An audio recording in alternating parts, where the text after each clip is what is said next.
Hello everyone, this is me Sadia है और मैं आपके लिए लेके आई हूँ एक और रीडिंग जो कि होगी for whoever needs it. Topic reading का है उन लोगों के लिए जो कि हैं in no communication with your specific someone, और आप जानना चाहते हो कि आपके पर्सन करंटली आपके लिए क्या फील कर रहे हैं और साथ में आपके कनेक्शन का फ्यूचर क्या होगा।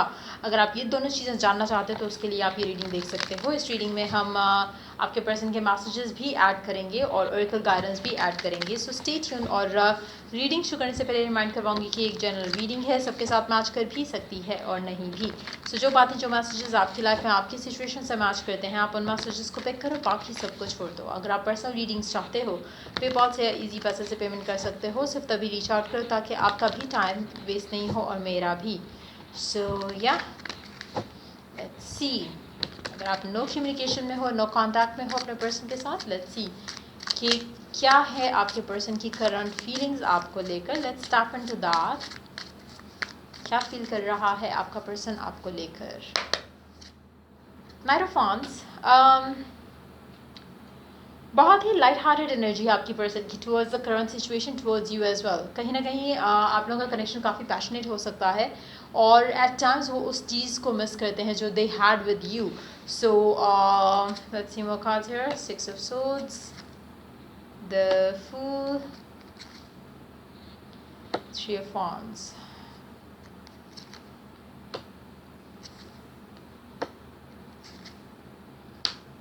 आप डेफिनेटली अपने पर्सन, अगर हम बात करें कि आप अपने पर्सन के लिए क्या मायने रखते हो या कितने इम्पॉर्टेंट हो, इट सीम्स लाइक कि आपका पर्सन आपको लेकर काफ़ी ज़्यादा सोचता है, बट कहीं उसका जो पैशन फॉर वर्क है, उसका पैशन फॉर अदर थिंग्स है, वो कंपैरेटिवली ज़्यादा है। या राइट ना अगर हम ये कहेंगे करंट फोकस उसका उन चीज़ों के ऊपर है तो वो सही रहेगा।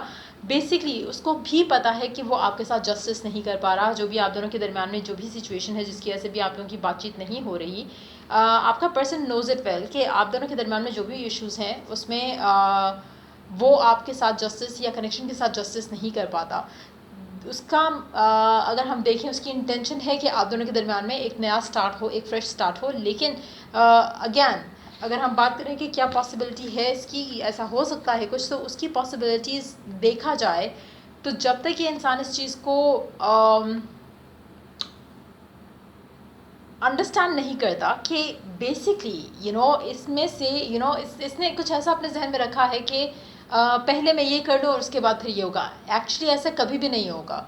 तो बेसिकली आपके पर्सन को अंडरस्टैंड करने की ज़रूरत है कि उसको डिसीजन लेना है, उसको चीज़ों को अंडरस्टैंड करते हुए चीज़ों की तरफ स्टेप बढ़ाना है। अगर वो सोचे कि अभी चलो फ़िलहाल तो अभी मेरा फोकस करियर है, उसके बाद मैं देखूँगा लव लाइफ में क्या चाहिए क्या नहीं, जो करंट सिचुएशन है आपके कनेक्शन की और जो सिचुएशन इसके वर्क सिनेरियो को लेकर है, it seems like a workaholic person, ठीक है।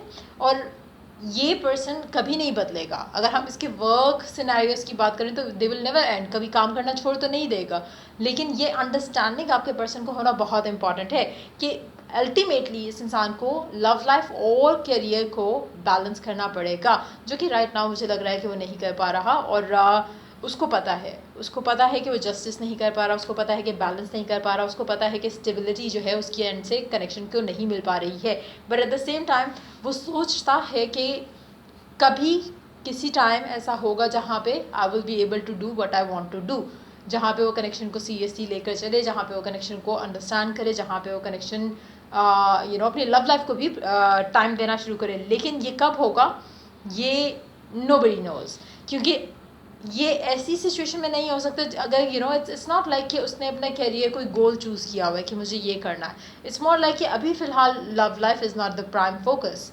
सो ये चीज़ कब बदलेगी, ये तो कभी नहीं बदल सकती until unless the person needs कि हाँ उसकी लव लाइफ में कोई हो जिसके साथ वो शादी करे या जिसके साथ उसकी फैमिली बने। राइट ना आपके पर्सन की एनर्जीज उस तरह की नहीं है। डेफिनेटली वो आपको मिस करते हैं, लेकिन आप जो है वो बैक एंड पे हो, उसके लिए आप उसके टॉप प्रायोरिटीज़ में डेफिनेटली नहीं हो। और हाँ, लेकिन एक चीज़ बहुत क्लियर है आपके पर्सन की एनर्जी में, जब ये शादी, जब ये कमिटमेंट वाले रिलेशनशिप के बारे में सोचेगा तो ये आपके बारे में ही सोचेगा। उस तरह से अगर आप देखो तो एक सेटिस्फैक्शन है कि चलो जब भी पर्सन रेडी होगा वो आपके बारे में आपको लेकर सोचेगा या आपको ही कंसिडर करेगा। But at the same time अगर हम सोचें कि क्या आपको कुछ बेहतरी नज़र आएगी कनेक्शन के अंदर, वो मुझे दिख नहीं रहा। लेट्स सी आपके कनेक्शन का फ्यूचर क्या होगा। इन नियर फ्यूचर की हम बात करेंगे, इसमें अल्टीमेट फ्यूचर की हम बात नहीं करें। इन नियर फ्यूचर आप क्या एक्सपेक्ट कर सकते हैं अपने पर्सन के साथ, आने वाले दिनों में आप क्या एक्सपेक्ट कर सकते हैं अपने पर्सन के साथ।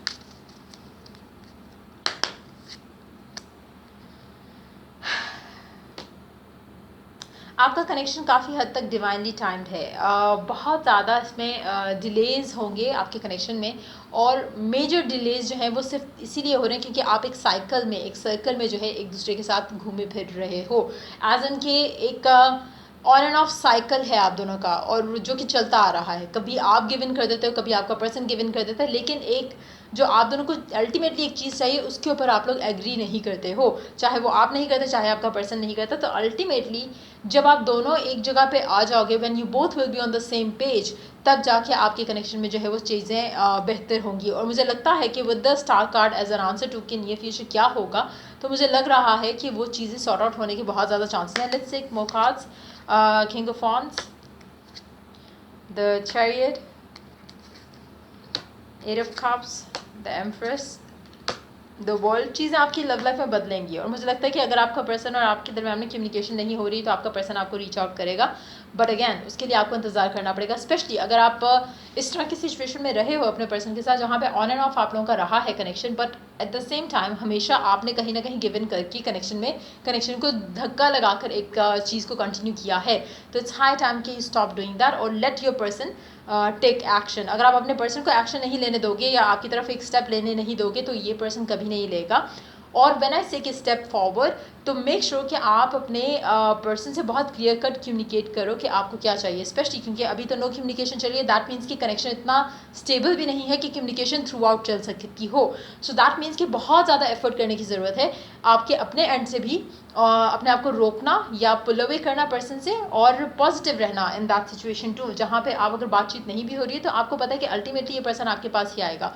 वो फेथ, वो पॉजिटिविटी होना, और इस कनेक्शन की जो भी करंट सिचुएशन है उसको लेके परेशान ना होना बहुत इंपॉर्टेंट है। अगर आप इस कनेक्शन की सिचुएशन को लेके परेशान होते हो और अगर आप सोचते हो कि ये तो कभी नहीं हो सकता, देन ये आपके साथ शायद मैच नहीं करेगी एनर्जीज। ये उन लोगों के लिए है जहाँ पे आपको एक यकीन है कि ultimately you both are going to be together, one thing.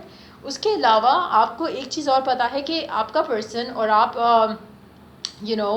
अगर आप कोई स्टैंड लेते हो अपने कनेक्शन को लेकर, आपको पता है, अगर आपको इतना फेथ है, इतना कॉन्फिडेंस है खुद पे कि आपका पर्सन आपके लिए कुछ भी कर सकता है, पहले किया या नहीं किया उसके ऊपर हम बात नहीं करें, लेकिन ये जो एनर्जीज है इसके हिसाब से आपका पर्सन, अब जब आपकी बात होगी, जब आपके पास पर्सन आएगा, आपसे कम्युनिकेट करेगा, तो मुझे लगता है कि सिचुएशन काफ़ी हद तक सिमिलर होगी, जहाँ पे आप दोनों उन चीज़ों पे एग्री करोगे जिसके बाद एटलीस्ट कनेक्शन में स्टेबिलिटी आ सके। चाहे कमिटमेंट वाली चीज़ शायद, या इंगेजमेंट या मैरिज वाली चीज़ शायद ना हो, लेकिन एटलीस्ट वो फेज़ आएगा जहाँ पर कनेक्शन स्टे स्टेबल। ऐसा नहीं होगा कि आपकी फिर से नो कम्युनिकेशन स्टार्ट हो गई है या कुछ इस तरह से। So let this person reach out, let this person talk to you. Right now मुझे लगता है कि आपको थोड़ा उस चीज़ के लिए इंतज़ार करना पड़ेगा, लेकिन आएगा आपका पर्सन आपकी तरफ। सो मेक श्योर कि आप वो फर्स्ट एफर्ट नहीं करो आपके पर्सन की तरफ, ताकि आप जो चाह रहे हो आपको मिल सके। अगर आप उसकी तरफ फिर से एक स्टेप ले जाओगे तो फिर आप वहीं के वहीं रह जाओगे जहाँ पे आप हमेशा से थे। स्पेशली अगर आपका यही पैटर्न रहा है कनेक्शन के अंदर, तो इट्स वेरी इंपॉर्टेंट कि आप उस पैटर्न को ब्रेक होने दो इस दफ़ा। सो लेट्स सी आपके पर्सन के मैसेजेस क्या हैं आपके लिए। Okay, so I dream about my future with you. तो डेफिनेटली ये पर्सन जब भी अपना फ्यूचर के बारे में सोचता है तो डेफिनेटली इसके जहन में एक ही पर्सन है कि जब भी इसने फ्यूचर में लव लाइफ को कंसिडर करना है तो आप इसके पर्सन हो जिसके बारे में, जिसके साथ ये अपना फ्यूचर ड्रीम करते हैं। So my family knows about us. कहीं ना कहीं इनकी फैमिली को आपके बारे में पता है और ये आपसे कहना चाह रहे हैं कि they already know about us, लेकिन हाँ अभी टॉप प्रायोरिटी आप या ये रिलेशनशिप इनकी लाइफ का नहीं है। You are always on my mind, even though आप दोनों की बातचीत नहीं हो रही, लेकिन आप काफ़ी हद तक इस इंसान के दिलो दिमाग पे रहते हो। But yes, it's very important कि इस तरह की सिचुएशन जब है जहाँ पे आपको पता है कि आपका पर्सन आपके बारे में सोचता है, आप भी उसके बारे में सोचते हो, आप चाह रहे हो कि चीज़ें आप दोनों के दरमियान में आगे बढ़ें, तो इस तरह की सिचुएशन में affirmations helps a lot. Specially affirmations वो जो आप जिनको आपका माइंड रिजेक्ट ना कर सके, जैसे कुछ एफर्मेशंस होती हैं जो आप बोलते तो आपको लगता है कि इट्स अ लाई, क्योंकि वो आपको लगता है कि it's a far fish future में ऐसा हो सकता है।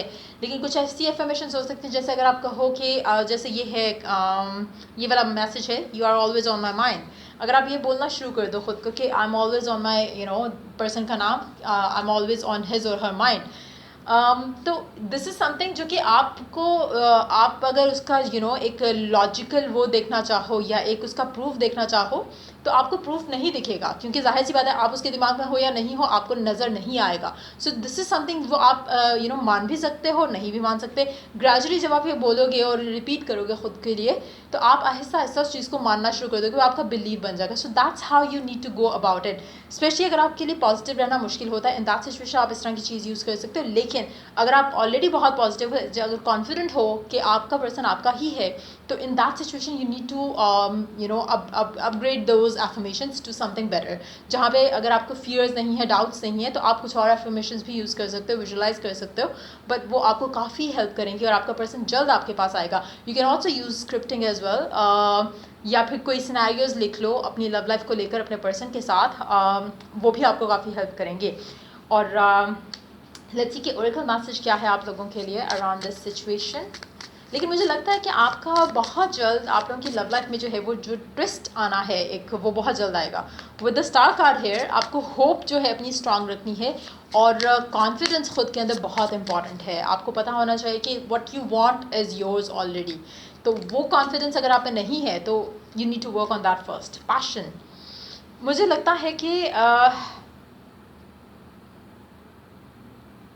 स्क्रिप्टिंग ज़रूर करो। मुझे लगता है कि आप अगर आप जो भी चाह रहे हो आपको मिलेगा। और ये जो टाइम है राइट नाउ, आपका जो फेथ होगा इसके ऊपर, इस पूरी सिचुएशन को आगे बढ़ते देखने का, वो जब आप फ्यूचर में जाओगे तो आप इस टाइम को सोचोगे कि एक टाइम था जब आपकी बातचीत नहीं हो रही थी, and then you use these tools and techniques, और उसके बाद आपको ये जो भी आप लाइफ जी रहे हो आपको वो उसके रिज़ल्ट में मिली है। So you gonna be like एक होता है ना कि जब आप अपने लिए प्राउड मोमेंट आप फील करते हो कि यू गॉट इट, लाइक आपको चाहिए था ये सब और आपको फाइनली वो सब मिल गया है। So there will be like that kind of energy मुझे लगता है कि आप फील करोगे। But yes, to get the result you have to start becoming passionate around it. आप जितना ज़्यादा एक्साइटेड होकर, पैशनेट होकर अपने गोल की तरफ काम करने की कोशिश करोगे उतना ज़्यादा अच्छा रहेगा, बजाय इसके कि आप उन चीज़ों के बारे में सोचो जो करें कि आपका पर्सन बात क्यों नहीं कर रहा, कम्युनिकेट क्यों नहीं कर रहा, वो आपको रीच आउट क्यों नहीं कर रहा, वो कभी भी रीच आउट नहीं करता, वो हमेशा आपको फॉर ग्रांटेड लेता है। अगर जैसे हम करंट एनर्जीज़ की बात करें, आपका पर्सन आपको प्रायोरिटाइज नहीं कर रहा, आप ये भी एफर्मेशन यूज़ करना शुरू कर सकते हो। अगैन, अगर आप पॉजिटिव हो तो आपके लिए ये एफर्मेशन भी बनाना ईजी रहेगा, या यूज़ करना आपको मुश्किल नहीं लगेगा, या आपको बिलीव करना उस पर मुश्किल नहीं लगेगा कि यू आर हिज और हर टॉप प्रायोरिटी, पर्सन का नाम लेकर। नाउ होगा क्या, शुरू में तो आपको लगेगा इट्स अ लाई, इट्स आपका माइंड उसको रिजेक्ट करेगा। लेकिन जब आप बार बार बोलोगे और आप फील करोगे, जब आप बोलते हो कोई एफर्मेशन और आपके जहन में एक पिक्चर आएगा या फिर आप विजुअलाइज कर सकते हो उस चीज़ को, तो वो आहिस्ता आहिस्ता आपका बिलीव बनेगा और तब जाकर वो आपकी रियलिटी में आपको नज़र आना शुरू हो जाएगा। सो अगर आप चाहते हो कि करंट सिचुएशन या करंट सर्कमस्टांसेस से उभर कर आप अपनी डिज़ायरेबल स्टेट में आओ, तो उसके लिए आपको राइट ना अपने माइंड में डिज़ायरेबल स्टेट में होने की ज़रूरत है, विच इज़ कि आप उसकी टॉप प्रायोरिटी हो, आप अपने पर्सन की दिल दिमाग पे छाए हुए हो, आप अपने पर्सन आपका person is ready to commit to you, आपका पर्सन अंडरस्टैंड कर चुका है जो पहले वो नहीं कर पा रहा था, और you are so thankful to god कि अब वो रेडी है इस कनेक्शन को आगे ले जाने के लिए। सो कुछ भी जो करंट सिचुएशन से आपको 1 स्टेप आगे लेकर जाए या 2 स्टेप आगे लेके जाए, आपको उस तरह की चीज़ें जो है वो करने की ज़रूरत है। बट येस, मुझे लगता है कि आप लोगों का जो आप डेफिनेटली अपने पर्सन से आपको डेफिनेटली कोई ना कोई कम्युनिकेशन ज़रूर आएगी, but at the same time बहुत इंपॉर्टेंट है कि आप उस कम्युनिकेशन को कैसे रिस्पॉन्ड करते हो।